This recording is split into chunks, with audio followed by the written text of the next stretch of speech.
2024 Christmas ചിത്രങ്ങളിൽ മനസ്സിനെ തൊടുകയും കണ്ണിനെ അല്പമെങ്കിലും ഈറനണിയിപ്പിക്കുകയും ചെയ്ത മനോഹരമായ ദൃശ്യങ്ങളിലൊന്ന്.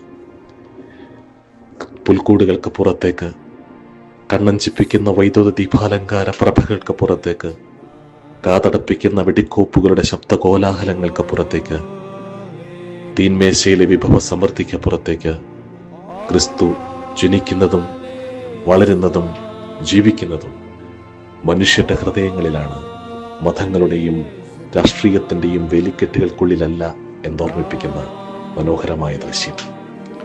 ഇത് എൻ്റെ നാട് കാലടി. ആദിശങ്കരന്റെ ജന്മം കൊണ്ട് പരിപാവനവും പാദസ്പർശം കൊണ്ട് പവിത്രവുമായ എൻ്റെ നാട്. ഈ കാണുന്ന കാഴ്ചകളൊന്നും ഒരു ക്രൈസ്തവ ദേവാലയത്തിൻ്റെ അൾത്താരയിലേതല്ല, മറിച്ച് എൻ്റെ നാട്ടിലെ ശ്രീരാമകൃഷ്ണ ആശ്രമത്തിൻ്റെ അകത്തളങ്ങളിലേതാണ്. ആദരവോടും ബഹുമാനത്തോടും കൂടി ക്രിസ്തുദേവനെ സ്വീകരിക്കുകയും ദൈവങ്ങളോടൊപ്പം ചേർത്ത് പൂജിക്കുകയും ചെയ്യുന്ന ശ്രമ്യമാണ്. ഇതിലും വലിയ എൻ്റെ നാടിൻ്റെ മനോഹാരിതയും മതേതരത്വവും നിറഞ്ഞ ചിത്രങ്ങൾ എങ്ങനെ പ്രചരിപ്പിക്കാനാകും?